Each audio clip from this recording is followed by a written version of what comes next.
Bonjour et bienvenue à cette conférence qui vous aidera à comprendre les programmes d'immigration pour devenir résident permanent du Canada, dans le contexte de notre activité annuelle Destination Canada Forum Mobilité. À la fin de la présentation, on passera à une période de questions et réponses. Donc, pour ceux qui nous suivent en direct les 18, 19 ou 20 novembre, vous pouvez écrire dans la partie questions et réponses que vous voyez à l'écran. Il existe plusieurs programmes d'immigration pour le Canada. Aujourd'hui, nous n'allons pas couvrir le regroupement familial ou la protection des réfugiés, mais nous allons parler des programmes économiques, les programmes par lesquels les nouveaux arrivants au Canada sont sélectionnés sur la base de leur parcours professionnel, leur formation, leurs compétences linguistiques et autres facteurs qui leur permettront de réussir sur le marché du travail canadien. Le Canada a toute une gamme de programmes qui vous permettent d'immigrer au Canada. Certains programmes sont nationaux ou régionaux. Ils contribuent tous au renforcement du marché du travail et de l'économie du Canada. Nous allons couvrir aujourd'hui les principaux programmes, dont les programmes des travailleurs qualifiés et des métiers spécialisés, la catégorie de l'expérience canadienne, le programme des candidats des provinces et quelques programmes pilotes. Comme vous le savez peut-être, le Canada est une fédération avec 10 provinces et 3 territoires. L'immigration est une responsabilité partagée entre ces différents niveaux de gouvernement.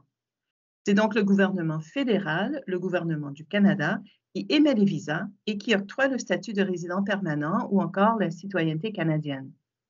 Et pour la sélection des immigrants économiques, dans certains programmes, c'est le gouvernement fédéral, mais dans d'autres, c'est la province ou le territoire dans lequel vous souhaitez vous établir qui déterminera si vous rencontrez leurs critères. Je souligne que la province du Québec sélectionne tous ses immigrants économiques. Il faut donc obtenir un certificat de sélection du Québec ou CSQ avant de pouvoir soumettre une demande de résidence permanente pour vous établir dans la province du Québec. Pour les 9 autres provinces et les 3 territoires, vous pourriez passer soit par un programme fédéral ou bien une nomination en tant que candidat d'une province. Mais avant de parler des différents programmes de résidence permanente, je voudrais vous présenter brièvement une ressource clé que nous utilisons beaucoup en immigration. C'est la Classification nationale des professions ou la CNP. En anglais, National Occupational Classification ou NOC. Cet outil classe en fait toutes les occupations au Canada par type et par niveau de compétence. C'est important de retenir que les emplois classés dans les niveaux 0, A ou B de la CNP sont des postes qu'on considère qualifiés. Il s'agit des postes de gestion, le niveau 0, les postes professionnels, le niveau A, et les métiers techniques et les métiers spécialisés, niveau B. Plusieurs des programmes dont nous allons parler concernent les candidats qui ont déjà une expérience dans un poste qualifié. On utilise aussi la CNP parce que l'employeur canadien qui veut appuyer une demande de permis de travail temporaire ou de demande de résidence permanente devra aussi identifier le code de la Classification nationale des professions qui correspond au poste qui est offert. Vous devrez connaître votre code de la CNP pour l'inclure dans votre demande de résidence permanente ou de permis de travail temporaire. Il y a un outil en ligne qui peut vous aider. Vous le trouverez sur la page indiquée à l'écran, canada.ca/immigration, trouvez la CNP. Vous l'avez d'ailleurs peut-être utilisé pour vous inscrire à Destination Canada Forum Mobilité. On va parler maintenant d'Entrée Express. Entrée Express n'est pas un programme en soi, mais plutôt un système pour gérer les demandes de résidence permanente pour des provinces et territoires autres que le Québec, dans 4 programmes différents. Travailleurs qualifiés, métiers spécialisés, expérience canadienne et certains des candidats des provinces. Pour le programme des travailleurs qualifiés, il faut avoir au moins une année d'expérience continue et rémunérée dans un poste qualifié, c'est-à-dire un poste de niveau 0, A ou B de la Classification nationale des professions. Cette expérience peut être acquise n'importe où au monde. Vous devez démontrer un niveau de compétence au moins de niveau 7 selon les normes de compétences linguistiques au Canada, en anglais ou en français. Ça correspond à un niveau intermédiaire avancé. Vous devez aussi avoir complété au moins les études secondaires et obtenir un minimum de 67 points dans la grille spécifique à la catégorie des travailleurs qualifiés fédérales. Pour la catégorie de l'expérience canadienne, il faut toujours au moins une année d'expérience de travail, cette fois au moins une année en poste qualifié au Canada. Les exigences pour les compétences linguistiques sont de niveau 7 si votre expérience est dans un poste de niveau 0 ou A, mais si votre expérience est plutôt dans un poste de niveau B, donc un poste technique ou un métier, la barre est un peu moins haute, on demande un niveau 5 ou intermédiaire. Il faut à nouveau avoir complété au moins les études secondaires. Le troisième programme, toujours sous entrée express, c'est le programme des métiers spécialisés. On sait que les formations sont souvent moins longues, donc on met l'accent plus sur les études, moins sur les études, pardon, et plus sur l'expérience. Il faut au moins 2 ans d'expérience de travail dans un métier spécialisé et des compétences linguistiques intermédiaires de niveau 4 ou 5.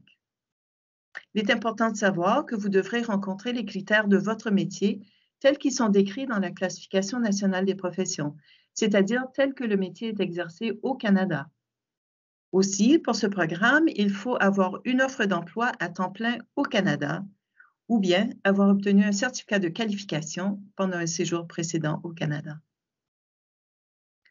Comme je le mentionnais, certains candidats des provinces peuvent passer par entrée express et là, il y a 2 options.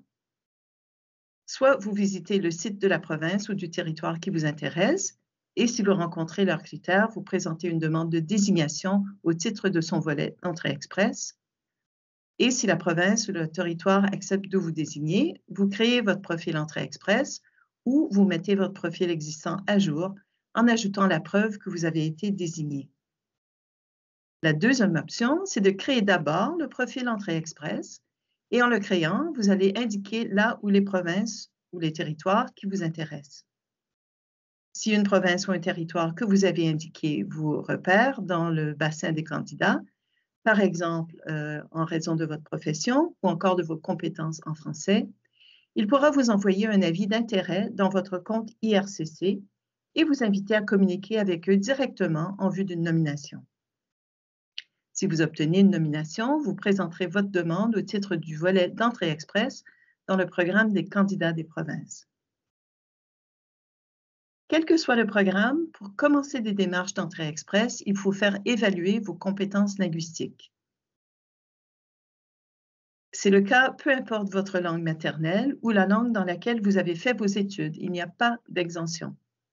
Il faut passer un test de langue au moins dans votre première langue officielle du Canada, donc en français ou en anglais. Et il faut que ce soit un test approuvé. Pour le français, les 2 tests approuvés sont le test d'évaluation du français ou le TEF Canada et le test de connaissance du français ou le TCF Canada. Pour l'anglais, le IELTS General Training est disponible à travers le monde. Le CELPIP est disponible au Canada uniquement. Ces tests évaluent l'expression et la compréhension à l'oral et à l'écrit. Il y a donc 4 épreuves à compléter pour avoir un résultat complet. Les résultats restent valides pendant 2 ans. Les organisateurs du TEF, du TCF et de IELTS participent comme exposants à notre forum, donc n'hésitez pas à visiter leur kiosque pour plus d'informations. Puisque des points sont accordés pour les compétences dans les langues officielles, si vous soumettez les résultats pour le français et pour l'anglais, vous obtiendrez plus de points que pour une seule langue.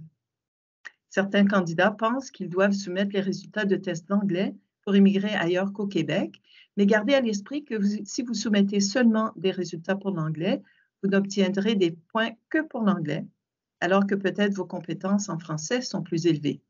Donc, à vous de déterminer votre langue, votre première langue officielle du Canada.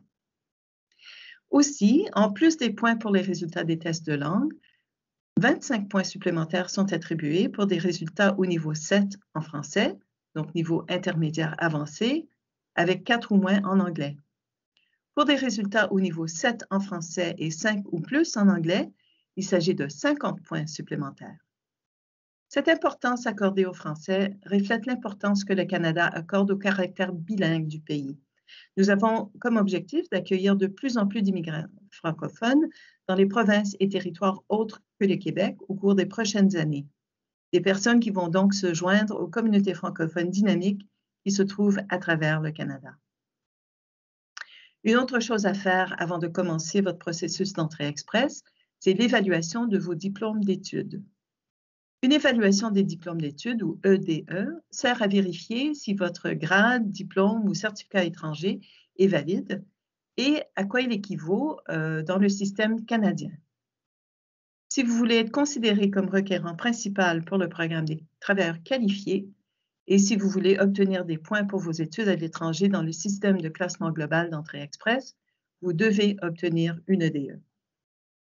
Pour obtenir des points pour les études pour votre conjoint ou votre conjointe, il ou elle devra fournir aussi une EDE.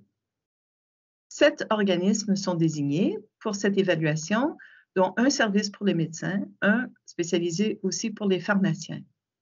Pour les autres professions et les métiers, c'est à vous de consulter les sites web des organismes pour comparer les coûts, les délais et s'ils acceptent les documents en français ou en anglais sans traduction. Les résultats de l'EDE restent valides 5 ans. Ils peuvent être utiles si vous souhaitez reprendre des études ou pour des démarches d'accréditation si votre profession est réglementée au Canada. Elle peut aussi être utile dans votre recherche d'emploi. Vous aurez compris donc que l'EDE n'est pas en soi une garantie que vous trouverez un emploi dans votre domaine ou que vous serez autorisé à exercer une profession réglementée. Avant de créer votre profil d'entrée express, assurez-vous d'avoir les économies nécessaires pour vos premiers mois au Canada. À moins d'être déjà au Canada avec un permis de travail et un emploi, vous devez démontrer les montants suffisants selon la composition de votre famille. Les montants que vous voyez à l'écran indiquent le montant en dollars canadiens avec une conversion au taux actuel en euros. Donc, gardez à l'esprit que c'est de l'argent que vous devez avoir disponible au moment où vous créez votre profil, à tout moment pendant votre demande de résidence permanente et à nouveau à votre arrivée au Canada. Il y a 2 façons de déterminer si vous êtes admissible à un programme qui fait partie d'Entrée Express. Vous pouvez répondre à quelques questions pour vérifier si vous remplissez les exigences minimales. Mais attention, si vous répondez que vous n'avez pas encore passé un test de langue, vous ne serez pas considéré éligible. Dans ce cas, utilisez plutôt l'outil qui vous aidera à calculer vos points en vertu du système de classement global. Vous pouvez vous servir de cet outil si vous êtes admissible à au moins un des programmes visés par Entrée Express et que vous n'avez pas encore rempli un profil d'Entrée Express, mais souhaitez savoir quelle note vous pourriez obtenir. Comme vous verrez, les notes sont attribuées pour certains facteurs et aussi certaines combinaisons de facteurs, tout basé sur des études qui nous ont montré les tendances, ce que s'y ressort en termes d'acquis, qui ont permis aux personnes qui ont immigré au Canada avant vous de s'établir avec succès et d'entrer avec succès sur le marché du travail canadien. Voici donc un résumé des étapes pour l'entrée express. Passer au moins un test de langue, faire l'évaluation des diplômes d'études, mettre de côté les fonds d'établissement et à ce moment-là, vous pouvez créer votre profil. Vous serez alors dans le bassin Entrée Express avec les autres candidats partout au monde intéressés par l'immigration au Canada. Vous attendez de recevoir une invitation pour aller de l'avant avec la demande de résidence permanente. Dès que vous êtes dans le bassin Entrée Express, vous pouvez commencer votre recherche d'emploi en créant un compte de jumelage d'emploi dans le guichet emploi. C'est le portail de l'emploi du gouvernement du Canada. Et une fois au Canada, vous pouvez continuer à utiliser guichet emploi pour votre recherche d'emploi. C'est un outil en ligne simple qui vous aidera à vous jumeler avec un employeur à la recherche de travailleurs qui possèdent des compétences comme les vôtres. Et guichet emploi, de façon générale, est un outil important pour vous informer sur le marché du travail. En utilisant la fonction « Explorer des carrières », vous trouverez non seulement des offres d'emploi, mais des renseignements sur les perspectives, les salaires, les organismes à contacter si votre profession est réglementée. Pour Entrée Express, les rondes d'invitation ont lieu lorsque nous sommes prêts à recevoir de nouvelles demandes. Donc, elles sont spécifiques aux différents programmes. Si, par exemple, la semaine prochaine, nous sommes prêts à étudier 1000 nouvelles demandes de travailleurs qualifiés, une invitation sera envoyée aux 1000 candidats les mieux placés dans le bassin et éligibles dans cette catégorie. L'invitation est envoyée via le compte IRCC et vous avez ensuite 60 jours pour soumettre votre demande en ligne. Les demandes sont vérifiées par les bureaux d'IRCC au Canada ou à l'étranger et le délai de traitement de 6 mois se tient dans la majorité des cas et en période normale. C'est vrai que les délais de traitement sont encore affectés par la pandémie de la COVID-19 en ce moment. Et faites attention, il faut vraiment que l'information que vous donnez soit véridique et vérifiable. Donc, si vous n'avez pas encore une année complète d'expérience ou vous n'avez pas encore mis de côté les fonds d'établissement, attendez plutôt que vous précipiter pour créer un profil Entrée Express. Une fausse déclaration pourrait entraîner le refus de votre demande et vous interdire d'entrer au Canada pendant 5 ans. Passons maintenant au programme en dehors d'Entrée Express. Donc, comme je l'ai mentionné, le Québec sélectionne tous ses immigrants économiques, mais les autres provinces, ainsi que les territoires du Nord-Ouest et le Yukon, peuvent sélectionner un certain nombre de leurs immigrants économiques chaque année. Il y a 2 façons. Vous pouvez obtenir une désignation dans le volet Entrée Express, comme on a vu, c'est-à-dire répondre aux exigences de la province et du territoire, et aussi aux critères minimaux d'Entrée Express. Si vous êtes désigné, vous obtenez 600 points bonus dans le système Entrée Express, ce qui garantit pratiquement que vous recevrez une invitation à présenter une demande. Il est possible aussi d'être désigné dans un volet hors Entrée Express. Dans ce cas, il faut répondre aux critères d'un des volets de la province ou du territoire où vous souhaitez vous établir, obtenir la désignation et ensuite envoyer une demande de résidence permanente en format papier. Les critères vont être très différents d'une partie du Canada à une autre. Donc, profitez du forum et de toute l'information disponible pour vous informer sur les critères spécifiques aux différentes provinces et territoires. Tous ceux qui participent au forum ont préparé une présentation que vous trouverez dans l'auditorium provinces et territoires. Cette deuxième façon, donc être sélectionné par une province ou un territoire, mais en dehors d'Entrée Express, est intéressant parce que ça peut inclure des postes moins qualifiés que ceux d'Entrée Express. Les programmes des provinces peuvent inclure des postes de niveau C ou D. Le programme pilote d'immigration au Canada Atlantique concerne les 4 provinces de la côte est du Canada, Terre-Neuve-et-Labrador, l'île du Prince-Édouard, le Nouveau-Brunswick et la Nouvelle-Écosse. Ce pilote, qui deviendra prochainement un programme permanent, est fait pour répondre aux besoins des employeurs. L'idée est donc d'arriver au Canada avec une offre d'emploi et aussi un plan d'établissement. Ça veut dire que l'employeur vous aura mis en contact avec des services d'établissement qui pourront vous aider dans toutes les questions importantes quand on arrive dans un nouveau pays. Recherche de logement, école pour les enfants, cours de langue ou autres services. La province peut ensuite approuver la demande et vous pouvez faire votre demande de résidence permanente dans ce programme pilote d'immigration au Canada Atlantique. Pour arriver et commencer à travailler plus rapidement, vous aurez l'option de demander un permis de travail temporaire en attendant que votre demande de résidence permanente soit finalisée. Un programme pilote plus récent est celui pour l'immigration dans les communautés rurales et du Nord. 11 communautés participent et l'intention est d'aider ces communautés à bénéficier de plus d'immigrants, plus de personnes qui vont rejoindre le marché du travail et participer aux activités de la communauté. Il faut donc trouver un emploi dans une des communautés. Plusieurs participent à Destination Canada et donc vous trouverez plus d'informations sur les kiosques de North Bay, Sudbury, Timmins, Sault-Sainte-Marie et Moose Jaw. En plus de l'emploi, il faut obtenir l'appui de la communauté et cela vous permet de faire une demande de résidence permanente dans ce programme pilote pour l'immigration dans les communautés rurales et du Nord. Le programme pilote sur l'agroalimentaire concerne un secteur plutôt qu'une région et est disponible donc à travers le Canada, à l'exception du Québec. Il faut déjà avoir travaillé dans ce secteur au Canada, donc vous allez débuter avec un permis de travail temporaire. Il faut ensuite avoir une offre d'emploi à temps plein et pas saisonnier. Les industries et les professions admissibles sont dans l'élevage, l'agriculture et aussi la transformation alimentaire. La pandémie de la COVID-19 a certainement eu un impact sur l'immigration au Canada. Depuis le mois de mars 2020, le gouvernement du Canada a mis en place des restrictions de voyage avec l'objectif de protéger la santé des Canadiens. Mais la situation évolue et depuis le 7 septembre 2021, Il n'est plus nécessaire de démontrer qu'on a une raison essentielle pour voyager au Canada si on est ressortissant étranger, à condition bien sûr d'être entièrement vacciné selon les normes canadiennes.